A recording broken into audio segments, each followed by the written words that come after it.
अस्सलामु अलैकुम वरहमतुल्लाहि वबरकातुहू। ये हमारा नेक्स्ट जो स्लाइड शो है, this is for sales return. और सेल्स रिटर्न होती है जब बायर जो कस्टमर जो होता है वो अपनी गुड्स जो है वो सेलर को रिटर्न करता है। A sales return is merchandise sent back by a buyer to the seller. यानी बायर जो कस्टमर है वो सेलर को अपनी चीज़ें जो है जो उसने परचेज की थी वो वापस करता है, लौटाता है, usually for one of the following reasons: excess quantity shift और एक्सेस क्वांटिटी ऑर्डर्ड। यानी जब सेलर ने भेजा तो उसने 10 मंगवाई थी तो 10 15 12 या 15 भेज दी। तो बाकी जो ज़्यादा एक्सेस यानी 10 जो मंगवाई थी उससे एक्सेस जितना होगा वो सेलर जो है वो चाहेगा कि जी इसको वापस करो, ये भाई मुझे नहीं चाहिए अभी। या एक्सेस क्वांटिटी ऑर्डर्ड, यानी 10 चाहिए थी और जो कस्टमर है उससे मिस्टेक से जो है अपनी कुछ चीज़ें जो है वो ज़्यादा ऑर्डर कर दी और उसकी वजह से उसको सप्लाई भी होगी, ज़्यादा सप्लाई होगी, तो वो गुड्स अपनी रिटर्न करेगा टू दी सेलर। अच्छा, डिफेक्टिव, ज़्यादातर जो चीज़ें वापस की जाती हैं, रिटर्न की जाती हैं, वो डिफेक्टिव गुड्स की वजह से, यानी जो चीज़ ऑर्डर की गई थी उसका या तो कलर सही नहीं था, या उसकी क्वालिटी सही नहीं थी, या कुछ और ऐसा सिलसिला था, या वो डैमेज हो गई रास्ते में भी। तो जब भेजा ना, यानी मिसाल के तौर पर कराची से कोई चीज़ भेजी लाहौर और रास्ते में जो है डैमेज हो गई, तो जो बायर है वो उसको देख के वो उसको कहेगा कि जी ये चीज़ें मेरे काम की नहीं है, मैं इसको सेल नहीं कर सकता, तो प्लीज़ आप इसको वापस लौटा दें और इसकी जगह पे जो ठीक है वो आप हमें वापस भिजवा दें।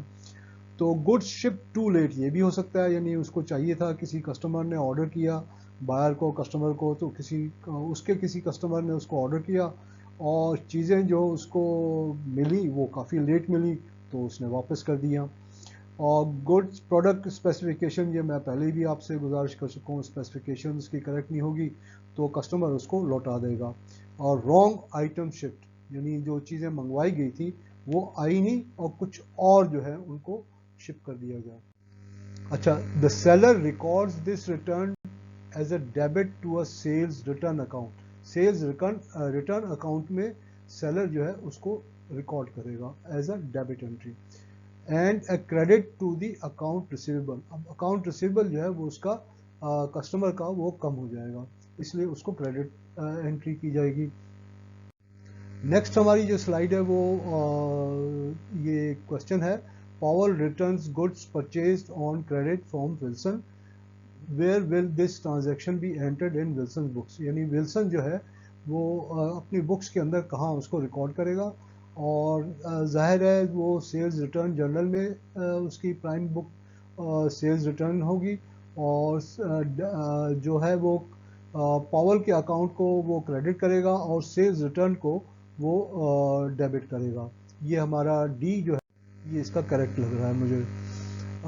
Yes, sales book of prime entry, वो सेल्स रिटर्न को उसने डेबिट किया और अकाउंट क्रेडिटेड किसको, यानी अकाउंट क्रेडिट पावल के अकाउंट को क्यों कर रहा है, क्योंकि उसके अकाउंट रिसीवेबल जो है वो रिड्यूस होंगे। तो विल्सन के अकाउंट में जो पावल के जो पावल इज विल्सन्स डेटर, यानी उसके अकाउंट को, अकाउंट रिसीवेबल को रिड्यूस करने के लिए उसको क्रेडिट एंट्री करेगा वो। नेक्स्ट हमारा क्वेश्चन है खान बॉट गुड्स। ये हमने पहले भी सेल्स जर्नल के अंदर ये क्वेश्चन जो है मैं कर चुका हूँ, गलती से दोबारा यहाँ पे भी आ गया। असल में होना इसको यही चाहिए था, तो हम इसको बजाय डिटेल में जाने के आप काइंडली इसको वहाँ पे कंसल्ट कर सकते हैं।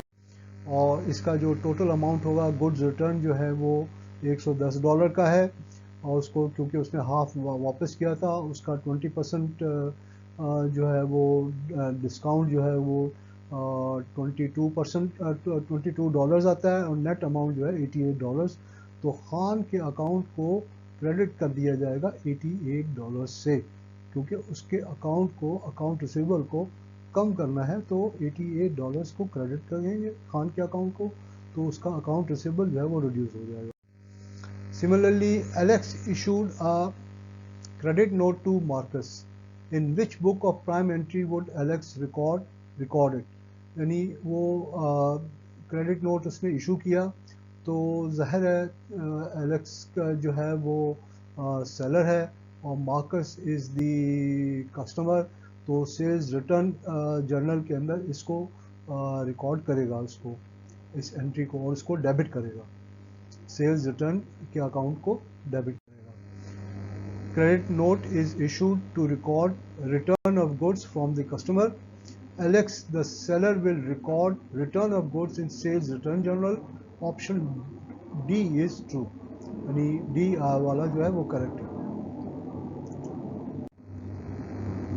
हसीना बाइज रेडियोज फ्रॉम नाजनी, उसने उसकी लिस्ट प्राइस हर रेडियो की जो है $110 है, सॉरी $10 है, और उसने 12 रेडियोज परचेज किए हैं। $20 उसका ट्रेड डिस्काउंट है और 20% ट्रेड डिस्काउंट है और 4% जो है कैश डिस्काउंट है। तो 2 रेडियोज वर फॉल्टी, वो उसके अंदर नुक्स था, कोई प्रॉब्लम थी, एंड रिटर्न टू नाजरीन को उसने वापस कर दिए। What was the total of the credit note issued by नाजरीन, ज़ाहिर है वो $2 दो रेडियोज उसने जो वापस किए हैं उसको 10 से मल्टीप्लाई करेगी और वो $20 हो जाएगा। ट्रेड डिस्काउंट उसमें से माइनस किया जाएगा, वो $4 है, तो क्रेडिट नोट उसको इशू करना चाहिए $16 का। और यही जो उसका ट्रेड इसका अकाउंट रिसीवेबल या ट्रेड रिसीवेबल के अंदर इसको क्रेडिट करेगा और जो सेल्स रिटर्न है उसको डेबिट किया जाएगा।